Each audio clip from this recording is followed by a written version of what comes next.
नमस्कार दोस्तों, बहुत बहुत स्वागत है आपका हमारे YouTube चैनल पर। मेरा नाम है अश्वनी सक्सेना और आप देख रहे हैं YouTube channel legal advisers and solicitors. महिला सेल क्या है?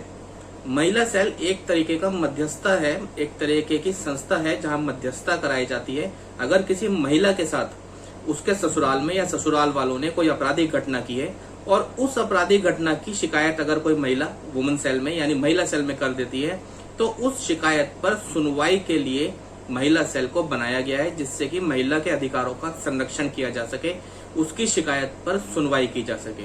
लेकिन अगर वही महिला सेल उस महिला पर उल्टा दबाव बनाने लगे कि वो अपने ससुराल में ही रहे या अपने पति के साथ रहे, और ऐसे में जब उस महिला की अपने ससुराल में या अपने पति के साथ रहने की बिल्कुल भी इच्छा ना हो, इच्छा के विरुद्ध अगर उस महिला पर दबाव बनाया जाए कि वो अपने पति के साथ ही रहे या ससुराल में रहे, तो ऐसे में क्या कर सकते हैं, क्या बचाव के रास्ते हैं, आज ये सब बताने वाला हूँ कि अगर महिला सेल पति पत्नी पर एक साथ रहने का दबाव बनाती है तो ऐसे में क्या करें, क्या महिला सेल दबाव बना सकती है, इन सब बातों को आज बताने वाला हूँ इस वीडियो में। तो दोस्तों बने रहिए मेरे साथ। देखिए, महिला सेल में जब सुनवाई होती है तो सुनवाई के दौरान दोनों पक्ष जहाँ मौजूद होते हैं वहाँ महिला सेल उन्हें प्यार से भी समझाती है, डरा धमका के भी समझाती है और दबाव बना के भी समझाने की कोशिश करती है। इन सब चीजों के पीछे नियत एक ही होती है कि महिला सेल कैसे भी करके दोनों पक्षों के बीच में समझौता करा दे और पति और पत्नी के बीच में जो भी झगड़े हैं वो समझौते के दौरान खत्म हो जाए और पति और पत्नी दोबारा से अपने मधुर वैवाहिक संबंधों में लौट जाएं। लेकिन अगर उस डराने धमकाने और दबाव बनाने के दौरान अगर महिला सेल पति या पत्नी में से किसी भी एक को मजबूर करती है, दबाव बनाती है कि पत्नी अपने पति के साथ ससुराल में रहे या पति अपनी पत्नी के साथ रहे, और ऐसे में जब पति और पत्नी की साथ रहने की बिल्कुल इच्छा ना हो या फिर हालात ऐसे हो जहां पे एक दूसरे के साथ रहना मुमकिन ही ना हो, ऐसे हालातों में अगर महिला सेल दबाव बनाती है पत्नी पर कि वो अपने पति के साथ रहे या पति पर दबाव बनाती है कि वो अपने पत्नी के साथ रहे, तो ऐसा दबाव पूरी तरीके से गैर कानूनी है, क्योंकि किसी भी तरीके का दबाव बनाकर पक्षों के बीच में समझौता नहीं कराया जा सकता। वो समझौता बिल्कुल मान्य नहीं होता, गैर कानूनी होता है। अगर पति या पत्नी पर दबाव बनाकर कोई समझौता करा दिया जाता है कि वो दोनों एक साथ रहेंगे, तो वो पूरी तरीके से गैर कानूनी है। अब देखिए, वुमन सेल तो एक तरीके की मध्यस्थता है, यहाँ तक कि कोर्ट भी पति पत्नी पर साथ रहने का दबाव नहीं बना सकती। अब मान लीजिए वुमन सेल में किसी दबाव के चलते समझौता हो जाता है कि पति या पत्नी अपने पति के साथ रहेगी, और आप समझौता होने के बाद उस समझौते को नहीं मानते क्योंकि वो समझौता दबाव के चलते हुआ था और उस दबाव की वजह से मजबूरन आपको उस समझौते को करना पड़ा। लेकिन बाद में आप उस समझौते को अगर नहीं मानते तो भी आपके ऊपर दबाव नहीं बनाया जा सकता कि आप मजबूरन उस समझौते के चलते पति या पत्नी एक साथ रहेंगे। अब देखिए, दो बातें, अगर आपके ऊपर दबाव बनाया जा रहा है कि आप एक साथ रहें, समझौता कराने की कोशिश की जा रही है दबाव के चलते, तो ऐसे में क्या करना है, और दबाव के चलते अगर कोई समझौता लिखवा लिया गया है कि पति पत्नी साथ रहेंगे और दबाव के चलते उस समझौते के हो जाने के बाद भी आप साथ नहीं रहना चाहते, तो ऐसे में क्या करना है, अब ये दोनों बातें बताने वाला हूँ। अगर आपके ऊपर दबाव बनाया जा रहा है, अभी समझौता नहीं हुआ है, तो आप इसकी सूचना, इसकी शिकायत वुमन सेल हेडक्वार्टर में इंचार्ज वुमन सेल को कर सकते हैं।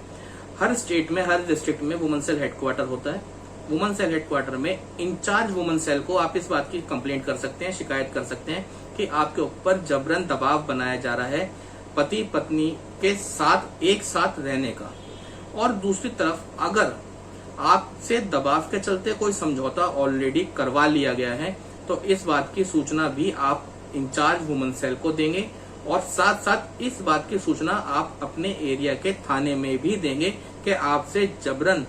दबाव के चलते समझौता लिखवा लिया गया कि पति पत्नी एक साथ रहेंगे, लेकिन हालात इस तरीके के हैं जहां पति पत्नी का एक साथ रहना मुमकिन ही नहीं है। इस बात की सूचना आपने इंचार्ज वुमन सेल को भी देनी है और इस बात की सूचना आपने अपने एरिया के थाने में भी देनी है। और अगर ऐसा होता है कि वुमन सेल की शिकायत पर सुनवाई के दौरान आपका ऑलरेडी कोई केस कोर्ट में चल रहा है, पति पत्नी के बीच में कोई विवाद कोर्ट में ऑलरेडी चल रहा है, तो उस कोर्ट में भी एप्लीकेशन लगाकर आप इस बात की सूचना दे सकते हैं कि आपसे दबाव के चलते समझौते पे साइन करा लिया गया या समझौता करवा लिया गया कि आप दोनों एक साथ रहेंगे, लेकिन हालात ऐसे नहीं है जहां आप एक साथ रह सकें। इस तरीके की सूचना आपने वुमन सेल इंचार्ज को भी देनी है, एरिया के थाने में भी देनी है, और अगर कोई कोर्ट में केस विचाराधीन है तो वहां पर भी इस बात की सूचना आपने देनी है। अब देखिए ये सब सूचना देने से होगा क्या। सबसे पहला फायदा तो ये है कि जब आप इस तरीके की सूचना दे देंगे तो महिला सेल में जिस शिकायत पर सुनवाई चल रही है उस सुनवाई में अब दोबारा आपके ऊपर किसी भी तरीके का दबाव नहीं बनाया जाएगा। दूसरी सबसे बड़ी बात यह है कि हो सकता है कि आपके केस में एक नया आईओ अपॉइंट किया जाए जो आपकी शिकायत पर पूरी सावधानी से और सही तरीके से सुनवाई करे, निष्पक्ष सुनवाई करे और आपकी शिकायत पर सही से इन्वेस्टिगेशन करें। तीसरा बड़ा फायदा ये है कि अगर आप इस तरीके की सूचना दे देते हैं तो अगर कोई केस आपका ऑलरेडी कोर्ट में चल रहा है तो उस केस में कोई भी नेगेटिव इफेक्ट इस बात का नहीं आएगा कि आपने समझौता करने के बाद भी समझौते की शर्तों को नहीं माना। इस नेगेटिव इफेक्ट से भी आप बच जाएंगे। तो जब भी अगर इस तरीके के कोई हालात बने तो एक शिकायत, एक सूचना बताई गई जगहों पर जरूर दें और उसकी रिसीविंग जरूर लें, जिससे कि समय रहते आपको आपकी शिकायत में, मुकदमों में, केस में और कोर्ट में काम आए। तो दोस्तों इस वीडियो के माध्यम से आपको समझ में आ गया होगा कि महिला सेल ना तो पत्नी पर इस बात का दबाव बना सकती कि वो दबाव के चलते मजबूरन अपने पति के साथ रहे, और ना ही पति पर इस बात का दबाव बना सकती कि वो मजबूरन अपनी पत्नी को अपने साथ लेकर रहे। और अगर इस तरीके के कोई हालात बनते हैं तो ऐसे में हमें क्या करना है। उम्मीद करता हूँ वीडियो आपको पसंद आई होगी, वीडियो के माध्यम से मनचाही जानकारी मिली होगी। अगर आपको वीडियो पसंद आई तो हमारी वीडियो को लाइक, शेयर एंड कमेंट जरूर करें और चैनल को सब्सक्राइब जरूर करें, और सब्सक्राइब करने के बाद बेल आइकन को दबाना ना भूलें, जिससे हमारी वीडियो की नोटिफिकेशन आप व्यूअर्स तक पहुंचती रहे। हमने कई बार देखा है कि लोग वीडियोस तो देखते हैं लेकिन उसके बाद सब्सक्राइब नहीं करते। इसलिए दोस्तों अगर आप वीडियो को देखते हैं, अगर आपको वीडियो पसंद आती है तो चैनल को सब्सक्राइब जरूर करें। सब्सक्राइब करने में आपका कुछ नहीं जाता, लेकिन हमारी बहुत हौसला अफजाई होती है। इसके अलावा अगर आपकी कोई क्वेरी है, आपका कोई सवाल है, आप कुछ पूछना चाहते हैं तो आप हमें कमेंट सेक्शन में लिख सकते हैं। आपकी बातों का जवाब देने की पूरी कोशिश करेंगे। तो दोस्तों इसी के साथ विदा लेता हूं आपसे। अगली वीडियो में बहुत जल्द मिलूंगा आपको एक नए टॉपिक पर। इसी के साथ दोस्तों मस्त रहें, स्वस्थ रहें, हंसते रहें, मुस्कुराते रहें। आप हैं तो हम हैं, इसलिए स्टे सेफ, स्टे अलर्ट। आपका दिन शुभ हो।